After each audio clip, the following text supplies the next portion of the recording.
It is Monday, June 30th.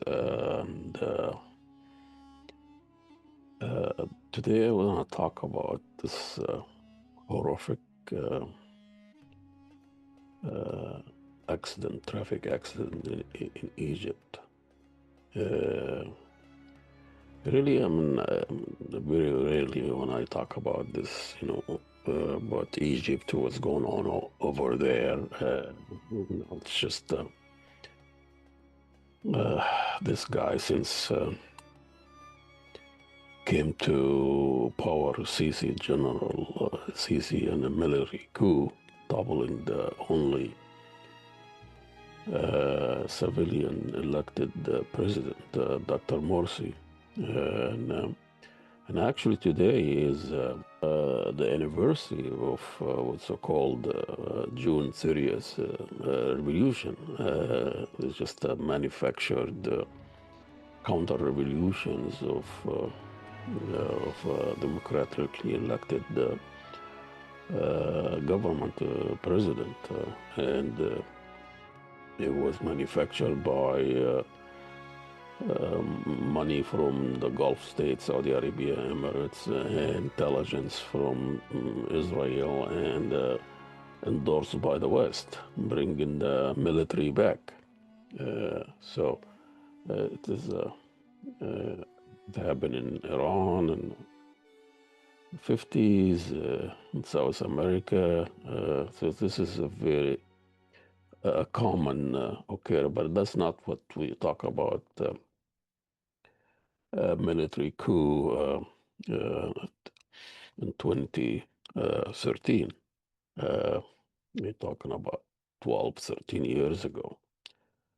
And Egypt has been declining ever since, economically, politically, militarily, and I last time I visit Egypt now and then, and you can tell the culture declining, the political declining. It is this general got Egypt out of history, out of relevance. A small country like Qatar, about 500,000 people, have more influence politically and economically than Egypt, Emirates, Saudi Arabia, Turkey. Not only that, he's bragging and always giving excuses that he's keeping Egypt from war, and he always say Egypt not Syria, and Syria now is a different story. Uh, they have more even political freedom in Syria than in Egypt, and keep saying we're not like come to the point. They was saying we're not like Gaza, the one who's participating in a starvation and blockade for years, and helping the Zionist project, slaughtering the Palestinians. He's bragging about we're not like Gaza. This accident that happened a couple of days ago. It is really horrified and tragic, and represents this country, how this country runs. I mean, this which is just the accent was laborers, these young kids from a small village on the Delta every morning. Kids, all girls, ages, from 14 years old to 20, school, going to school, going to education. One of them engineering graduate. In her last year, even her result of being the top students on her class came a day later after the accident. She didn't even have a chance to know that she was uh, one of the top students in engineering school. So 19 girls, age 14 to 20, were taking this minibus going to a farm grape orchards.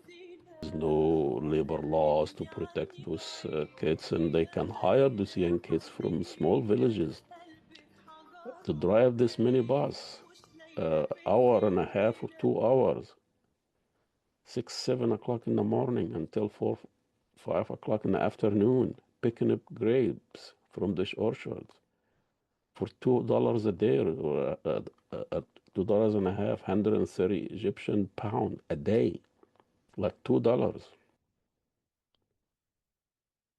And when the story comes, and I don't know, a lot of talks in the social media, even in government uh, semi-official newspaper, they call it the murders of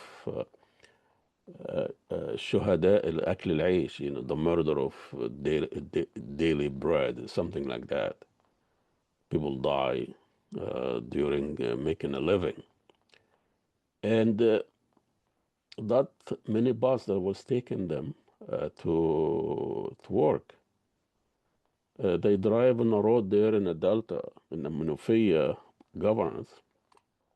And, those roads, I just came back from Egypt a few months back. This government, they build a lot of roads everywhere.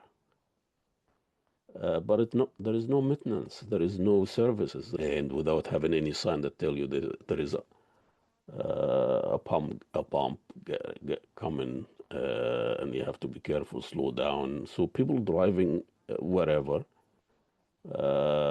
nobody followed the lanes. I was driving in a road, a freeway, going to some place by the Red Sea. It has 6, 7 lanes in each direction, but people driving like you are in a desert, just back and forth, and even people coming from the other, the opposite direction.